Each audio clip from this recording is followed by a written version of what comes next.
Queridos telespectadores, Salamu Alaikum. Bienvenidos de nuevo en nuestro programa y vuestro programa Cita con el Sheikh. Como es costumbre, damos la bienvenida también a nuestro distinguido Sheikh Mansour Mota. Sheikh Mansour Mota, Salamu Alaikum. Alaikum salam. Queridos telespectadores, hoy vamos a hablar sobre las escuelas del derecho islámico o lo que se llama el Madhhab. Sheikh Mansour, solemos oír bastante sobre la diferencia o las diferentes escuelas del derecho islámico que se conocen en árabe por el Madhhab. ¿Qué son estas escuelas? Bismillahirrahmanirrahim, alhamdulillah, wassalatu wassalamu ala rasulillah. Bien, pues antes de responder a lo que son en sí las escuelas del derecho islámico o escuelas jurídicas, habría que explicar en qué consiste el fiqh o el derecho. El fiqh, el derecho islámico, es el conjunto de ahkam, de preceptos o de normas que se extraen cuando uno estudian, los sabios, los eruditos, suyuj, estudian las ciencias estudian los textos del Corán y del Hadith. Entonces, tenemos por un lado lo que es las dos fuentes fundamentales, que es el Corán y la Sunna, y se estudia, entonces el resultado que nos da es el fiqh, es el derecho islámico. Esta es una parte, pero también lo que tiene es la otra parte que es muy importante, que es muy fundamental, que es conocido como usul al-fiqh, y que se suele traducir como los fundamentos del derecho islámico. Y con eso son unas herramientas que se utilizan, unas metodologías para estudiar los textos, y el resultado que nos da es el fiqh, que es el derecho islámico. El derecho islámico lo que tiene un resultado, porque es el fiqh que produce, son esas normas y eso, el ahkam, los preceptos, pero también tiene una cosa que es lo que, digamos, que la gente de a pie entre los musulmanes no conoce o no suele conocer o no tiene mucho conocimiento, que es el usul, que son los fundamentos. Los fundamentos, sí. Entonces, lo importante de lo que se han conocido como las escuelas de derecho islámico son los fundamentos que han tenido a la hora de estudiar los textos del Corán y de la Sunna. Y luego el resultado que ha dado, cuando se ha utilizado esas herramientas, nos ha dado el fiqh, nos ha dado el derecho. Sí. Entonces, podemos decir que en sí las escuelas lo que son metodologías teóricas que se utilizan y herramientas dentro del derecho, que son, a veces algunas son muy complicadas y complejas, y que luego se utilizan para luego cuando vamos a estudiar el Corán o lo que se llama el al-faqih o el al-faqih en español, el jurista, toma esas herramientas y estudia el Corán y estudia la Sunna, y a partir de cómo las utiliza, pues entonces va a ir poco a poco dando el resultado que es el derecho islámico según a cada metodología de esa escuela, porque a veces puede haber alguna diferencia en algunas metodologías, y eso entraña y lleva a que el resultado final en unas escuelas a lo mejor coincida, pero en otras no coincida. Pero todas lo hacen con unos fundamentos. Vale, entonces se entiende que estas escuelas tienen base del Corán y de la Sunna. Exactamente, tienen base tanto en el Corán y en la Sunna. Y tiene base por dos razones importantes para explicar a la gente que nos está viendo que es importante señalar. Y es cuando se habla de las dos fuentes principales de la legislación islámica o del derecho islámico, es el Corán y la Sunna.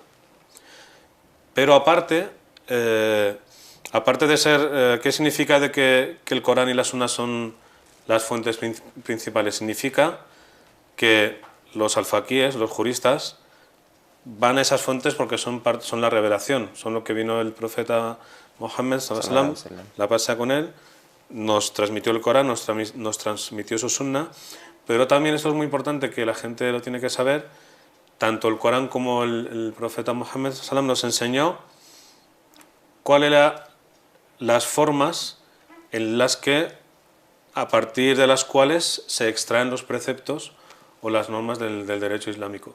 Entonces, lo que recogen las escuelas jurídicas, porque sí que hablan, claro, hablan del el Corán es primero la fuente de la legislación, luego la Sunna y luego las otras dos que se conocen como el Ijma, que es el consenso de los Sahaba, de los compañeros, y también el Qiyas o la analogía.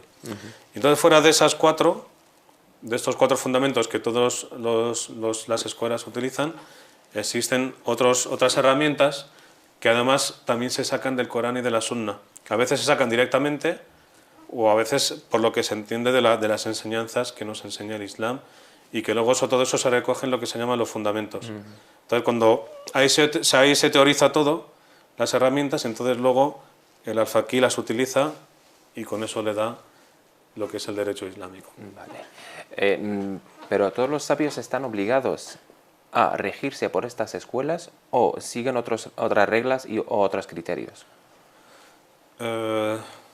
Bueno, cuando están... Normalmente un poco para facilitar, porque hay muchos mustalahat, Sí, hay muchos tecnicismos sobre el al-Faqih, el jurista, el sabio, el imán.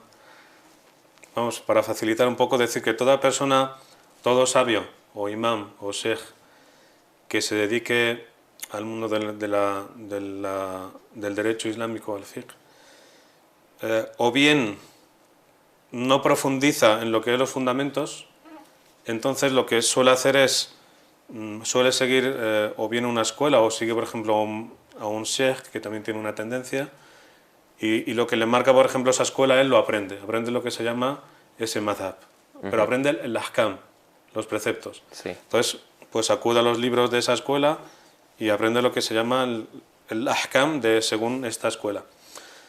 Y luego hay sabios que están en otro nivel, que es que no solo conocen el ahkam del derecho. Bueno, el derecho es muy amplio, no son muy pocos, o sea, no son todos los imames ni todos los sabios conocen todo el fiqh, porque el fiqh es muy amplio. Hay economía, hay herencia, hay matrimonios, es muy complejo.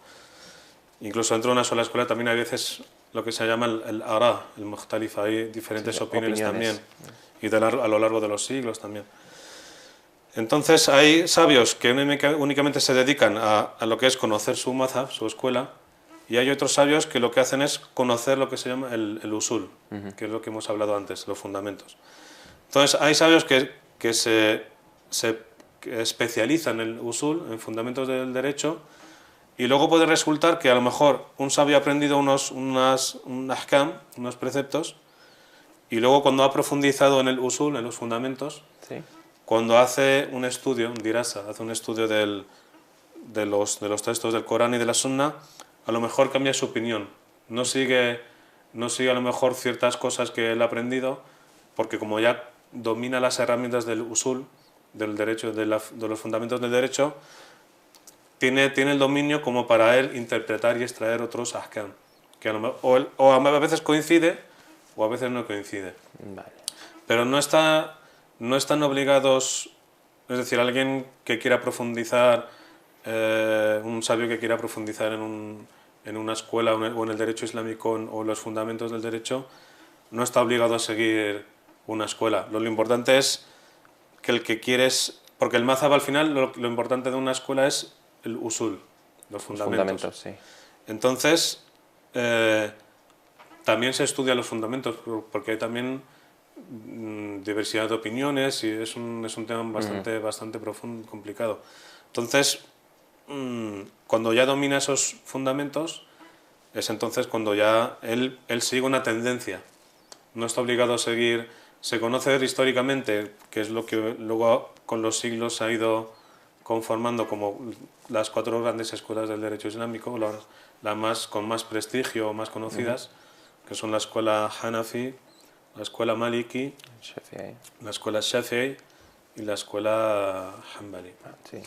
Entonces, estas son cuatro escuelas porque hay muchos factores, hay factores históricos, sociales, también científicos, que con el paso del tiempo, porque a lo mejor han surgido sabios en la historia del Islam al principio de los tiempos o a posteriori también, que han aportado, tenían mucho conocimiento, pero no han tenido, por circunstancias históricas u otras, no han tenido alumnos que han seguido han seguido esa escuela y no le han dado pie.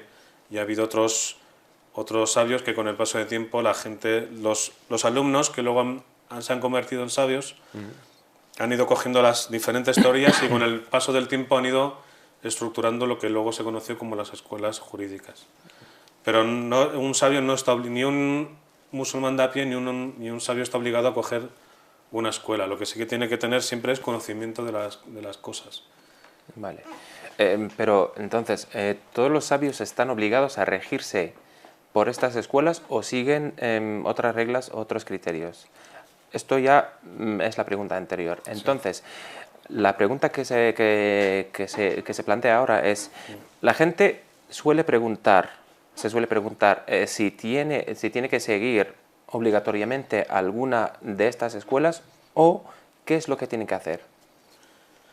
Pues lo que tiene que hacer el musulmán, digamos, entre comillas, normal, de a pie, que no tiene conocimiento de lo que es el derecho islámico y las escuelas jurídicas, normalmente el musulmán tiene que acudir a la gente de conocimiento que en la comunidad sea reconocida, ya sea se le conozca como un imán, un sheikh o otro sabio. Y además tiene la libertad de buscar, no tiene por qué estar obligado a seguir, si está en un barrio que hay un gran sheikh, no está obligado a ir a ese sheikh porque todo el mundo lo siga a él, tiene la libertad de ir a los sabios que quiera y conocer el Islam y profundizar, y no está obligado a seguir uno en concreto. Entonces lo que tiene que hacer es siempre referirse y dirigirse a la gente que tiene conocimiento, que son reconocidos por la UMA, o a nivel, digamos, de a pie, cuando alguien llega a una ciudad o tal, pues a lo mejor pregunta, oye, aquí, mira, tengo una cuestión, necesito un imán, ¿quién hay aquí sabio? Sí. Y generalmente la gente tiene siempre 2, 3, 4 imames que dicen, mira, está fulano de tal o otro fulano, también puedes ir a preguntar. Eso es lo que tiene que hacer. A veces hay una cosa errónea que hace alguna gente, bueno, son como un poco de costumbres y de cosas que quedan, de decir, yo soy, por ejemplo, yo soy Hanafi porque yo sigo un sabio Hanafi. Y eso no es correcto, porque la persona que dice yo soy Hanafi, no conoce lo que son usul de la Hanafía, no sabe los fundamentos de la escuela Hanafi. Lo que tiene que decir, yo sigo al sheikh fulano de tal, que es el que me enseña y me da directrices, pero no puede decir yo soy maliki, porque no lo conoce una escuela como para decir. Eso lo puede decir un sabio que ya domine y conoce el usul. Y dice, yo soy de esta escuela porque la conozco y más o menos estoy convencido con esta escuela y sigo esta escuela. Entonces sí que dice, soy de la escuela maliki no porque siga el imam Malik, sino porque los fundamentos de esa escuela es lo que sigue él para aplicarlos en los textos, no porque no son bandas ni son grupos. Soy de tal o tal porque a veces, escuela. por desgracia, ha pasado en lo que se llamó el ta'assub, el madhabi, que llevó a un estancamiento en la cultura islámica muy importante. Era eso, a tenerse como los grandes imames que nunca han tenido culpa ni se llevaban mal, que además eran alumnos unos de otros algunos. Con el tiempo se llegó a criticarse y a veces insultarse, tú eres tal y yo soy tal y yo soy mejor y mi imán es mejor que tú, y eso no tiene sentido ninguno. Y igual los imames tampoco tienen, lo que son sabios, igual sí que pueden seguir a lo mejor al principio, porque claro, no todo el mundo nace sabiendo las cosas. Entra en una escuela, pero luego ya cuando va profundizando, pues a lo mejor elige una u otra porque lo ve más acorde con su forma de pensar y de analizar las cosas. Y tampoco los sabios, hoy día por ejemplo el tema de las escuelas, se llevó un momento de esa defensa a ultranza de las escuelas jurídicas, que también lo que hizo es un poco encorsetar la producción cultural del mundo islámico. Y además hoy día no existe esa tendencia como había, no, yo soy maliki, no, es decir, todo lo que se llama Turaz, el legado que nos han dejado todos los grandes alfaquíes, hoy día lo que hacen los sabios es cogerlo todo y tomarlo todo y utilizarlo porque al final lo que se busca es comprender bien el Corán y la Sunna. Sí. Y si uno aporta una cosa que a lo mejor otro no aporta, no porque yo tenga más cariño por esto, decir, no, esto no lo quiero porque no es de los míos. No. Es decir, uno busca lo que se llama el haq, busca la verdad, y si tiene que buscarla con todo, lo hace con todo. Claro, porque el objetivo de todas las escuelas es uno. Exacto, es uno que Es es uno. intentar llegar a Aclarar. aclarar los preceptos del Islam y lo que es, por ejemplo, la práctica del musulmán en el día a día. Exactamente. Muy bien, Sheikh Mansour. Bueno, para hoy eso ha sido nuestra charla sobre los madhahib. Espero que les haya sido de utilidad. Ahora vamos a pasar a nuestro segundo bloque, que se caracteriza por contestar a unas preguntas que nos envían nuestros telespectadores a través de nuestro correo citaconelsheikh@cordobainternacional.tv o también por teléfono, que les recuerdo que en nuestra línea está abierta para recibir vuestras llamadas, así que estamos esperando vuestras llamadas. Ahora empezamos con la primera pregunta, Sheikh Mansour. Es una pregunta que ya habíamos contestado antes en los primeros programas, que es sobre los nombres. O sea, dice la pregunta. Mi pregunta es la siguiente: ¿qué dice el Islam o qué dicen los eruditos sobre poner nombres árabes a personas que recientemente regresaron al Islam, siendo que su nombre real, por ejemplo, María o Trinidad, ¿es haram o no es haram? No sé si me explico y muchas gracias. También les recuerdo, también una hermana que se llama Natalia, que también nos envió por Facebook esta pregunta, que también trata sobre los nombres de los conversos. Pues sí, ya hablamos de este tema, pero bueno, como nos han enviado las preguntas, pues vamos a contestarlas. Y decimos lo mismo que la otra vez, por poner un ejemplo sencillo que la gente lo tenga ya en mente, que es importante, es que, por ejemplo, los 4 primeros califas del Islam, Abu Bakr, Omar, Uthman y Ali, se llamaban Abu Bakr, Omar, Uthman y Ali en el Jahiliya, es decir, la época preislámica, y luego cuando entraron al Islam, porque fueron los primeros musulmanes, siguieron llamándose Abu Bakr, Omar, Uthman y Ali. No cambiaron su nombre. O sea, a lo mejor con el paso en algunos lugares o por conceptos erróneos se ha pensado como que es bueno cambiar el nombre o que es una parte de la sunna que hacía el profeta, y no es así. Lo que sí que forma parte de la sunna y que va acorde con las enseñanzas del Islam es de que cuando alguien tenía un nombre que no iba acorde con las enseñanzas del Islam o con sus principios, pues el profeta venía y le cambiaba el nombre, porque siempre lo que busca el Islam es la dignidad de la persona. Y además eso lo busca hasta en el nombre. Incluso por ejemplo, por ley mismo, hasta tampoco no hace mucho, por ley se prohíbe, por ejemplo, en países ya occidentales, que tú puedas ponerle a tu hijo un nombre que sea despectivo o que un nombre que sea insultante. Eso la ley no lo permite.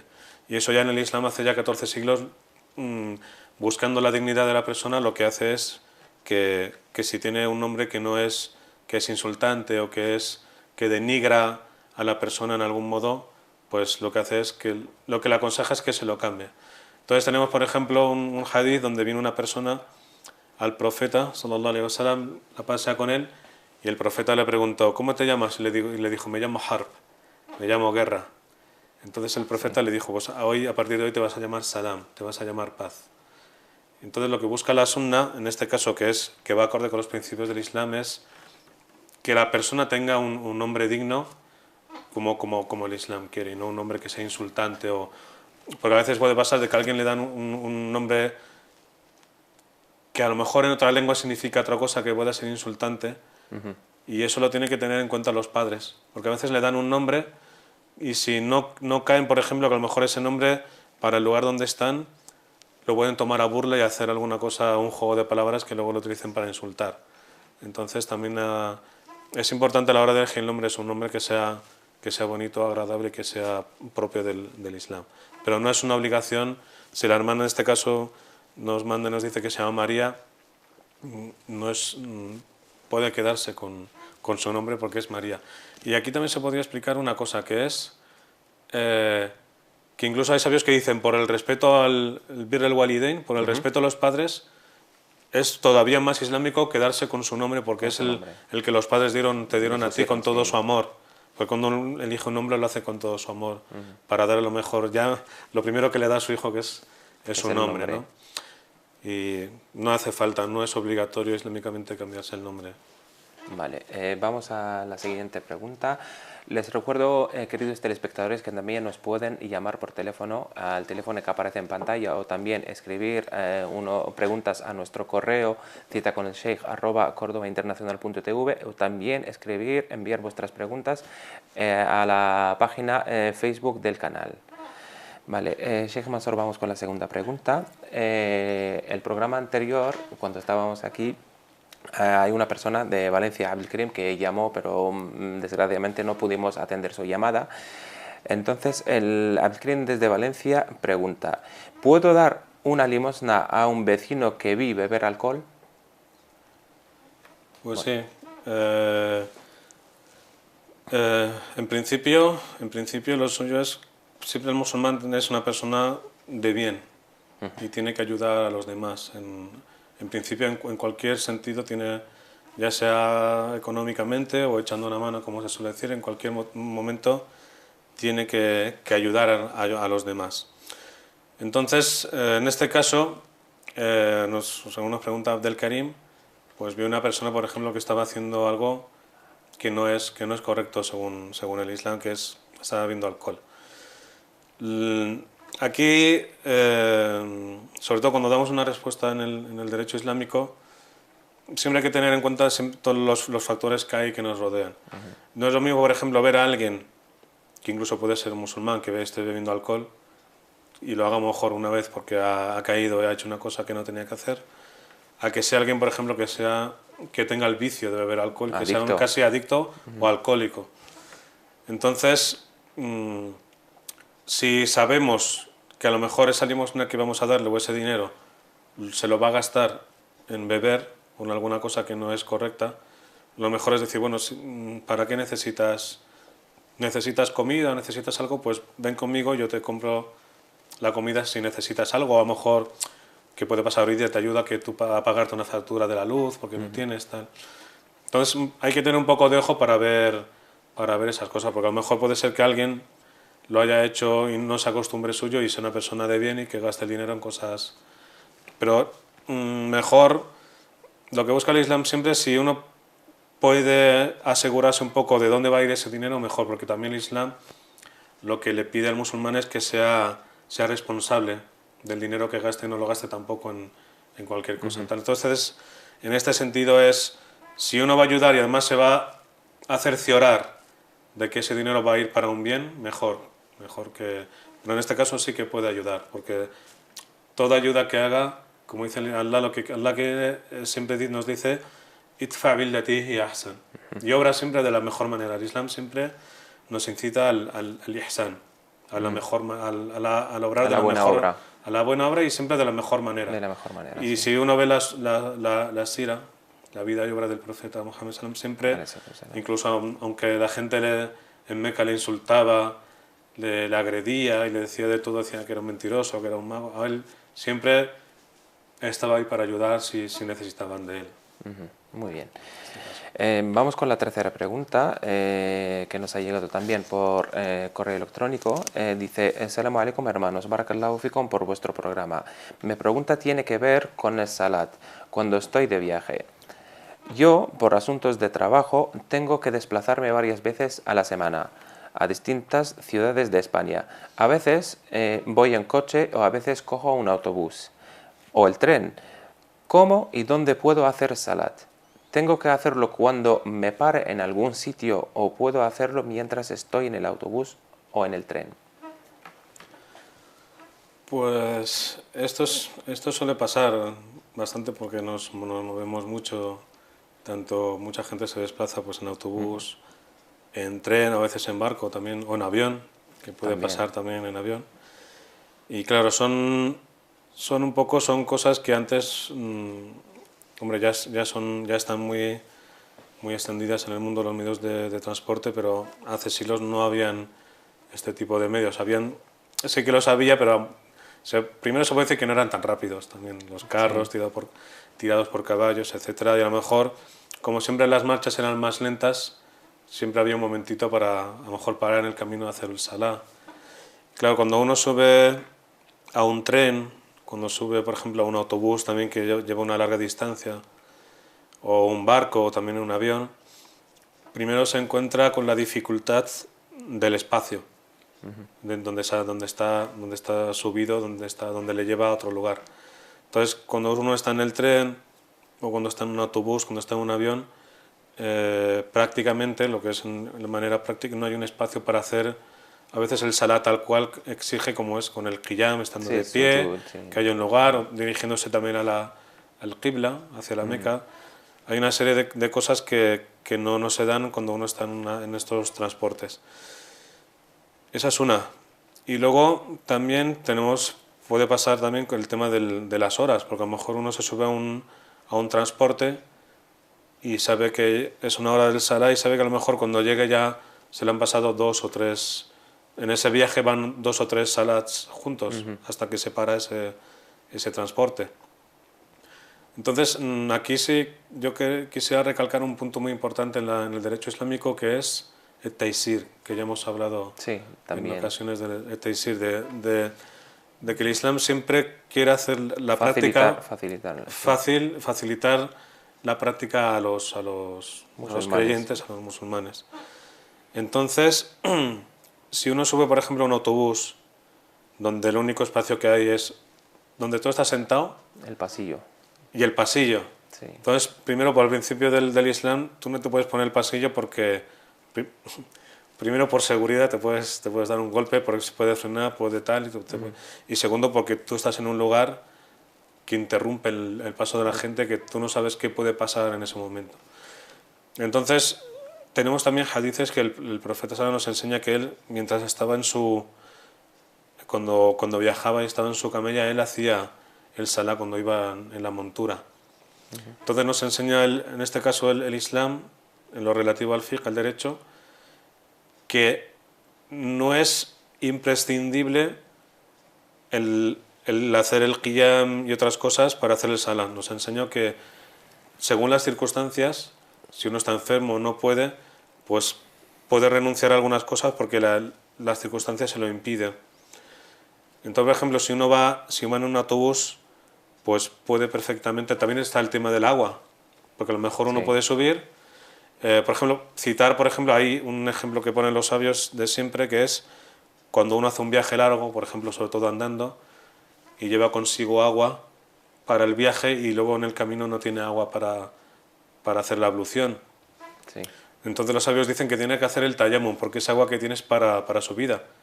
Tiene que tiene que mantenerse vivo y no sea que utilice todo el agua para hacer la ablución y luego no tenga agua para beber en el camino. O sobrevivir. Incluso dicen, claro, antes, yendo con animales, también es una obligación tú guardar agua para el animal, no gastarla para la ablución, porque es una necesidad básica, vital, de que tú sigas vivo y necesitas beber. Entonces, por ejemplo, también aquí se suele aconsejar que está bien llevar como una pequeña piedra en el bolso, en el bolsillo, en algún lugar, para que cuando estés en el autobús o en un sitio hagas un tayammum si no hay agua. Entonces, recalcar otra vez que lo que busca el Islam es siempre facilitar las cosas, que no piense, esto es muy importante que la gente lo tenga claro, que como dice el hadith, a Allah le gusta a la gente que hace el azaim, las cosas fundamentales, y también le gusta a Allah a la gente que hace el rujas, que hace los permisos. Y que nadie piense que por hacer el rukhsa está siendo menos musulmán. No, Allah ha puesto el azima y ha puesto el rukhsa. Es decir, el rukhsa no se lo ha inventado nadie, es Allah que ha puesto el rukhsa. Entonces a Allah le gusta tanto el azima, es decir, la práctica completa, como el rukhsa, porque lo ha puesto él. Nadie se lo ha inventado. Y ahí hay citar un hadith del profeta muy bonito que nos cuenta de eso, que nos cuenta que en principio los musulmanes hacían el qasar, recortaban el salá por tema de conflicto, por si había una situación bélica, etcétera, tenían el derecho de cortar el salá. Entonces, cuando ya estaban en Medina, se nos cuenta que Omar ibn al-Khattab, que ahora está complacido con él, viene al profeta Muhammad sallam y le dice: Ya Rasulallah, o profeta de Allah, ¿por qué seguimos cortando el salah si estamos ya, وَنَحْنُ آمِنُونَ, y ya estamos en seguridad en Medina? O sea, ya no hay Ya no hace sentido falta, de cortar el sí, salah. Entonces dice una cosa muy bonita que dice: هي صدقة تصدق الله عليها عليكم فاقبلوا صدقته. sí. Es decir, es una Es un- limosna que Allah os ha dado, así que aceptad aceptar, la aceptar sadaqa la de Allah. sadaqa de Allah. Allah ha querido, tasaddaqa Sí, alaykum. No ¿por qué para Entonces es muy importante que la gente sepa que tanto cuando hace lo primordial, que es todo lo que le pide el Islam, como cuando hace un rukhsa, que nos lo ha dicho el profeta Muhammad en el hadith, que a Allah sí. le gusta que hagan también las cosas porque él las ha puesto él, no se las ha inventado otra persona. Entonces que nadie piense que porque hace el rukhsa es menos musulmán o no. Porque hay gente que es mutashaddid, que dice, no, tiene que hacerlo entero y hay que hacer así, aunque no. No. También tenemos un hadith también muy bonito que dice que dos compañeros iban de viaje y no había agua. Entonces hicieron el tayammum y hicieron el salah. Entonces, ¿qué pasó? Cuando llegaron a Medina todavía quedaba la hora de ese mismo salah. Entonces uno cogió agua, hizo la ablución y hizo otra vez el salah. Entonces vinieron al profeta Sallam y le preguntaron por esto que habían hecho. Entonces a quien había hecho el tayammum le dijo, tú has hecho la sunna, tú has hecho mi sunna. Y dice, y tú has hecho el fadl, el afdal. Y dice, y tú has venido con la excelencia. Es decir, traer el salah completo. Entonces, tanto lo uno como lo otro, fíjate, el otro le dice, has hecho mi sunna. Claro. Y el otro le dice, tú has venido con el fadl, con la excelencia. Entonces, tanto uno como el otro tiene recompensa y es algo bueno. Entonces no hay que ponerse, porque a veces suele pasar de que dicen, no, hay que hacerlo así, no, Claro. eso no déjalo, eso es solo para los débiles o los que no pueden. No, incluso el profeta Sallam dijo en un hadith que sepan la gente del libro, inni bu'ithtu bil hanifiyya al sahla. Dice, yo fui enviado con la práctica del profeta Ibrahim, del Hanifía, que es todo Ibrahim práctica Hanif, sí. fácil y sencilla, porque al final lo que Allah no busca que tengamos una práctica donde nos flagelemos o que suframos, no, lo que Allah busca es la práctica del qalb, del corazón, y busca la intención. Entonces, mientras tu corazón sea sincera, Allah lo que busque, lo que mira es ahí, porque dice el hadith que Allah no se fija ni en vuestros aspectos ni en vuestro dinero, sino que se fija en vuestros corazones y en vuestras obras. Muy bien, Sheikh Mansour. Hemos llegado al final de nuestro programa. Espero que a nuestros queridos telespectadores les haya sido de utilidad. Sí, vale. Sheikh Mansour, o sea, tenemos una llamada. Va a ser, inshallah, la primera llamada que vamos a atender. Nos estrenamos. Sí, en nuestro programa.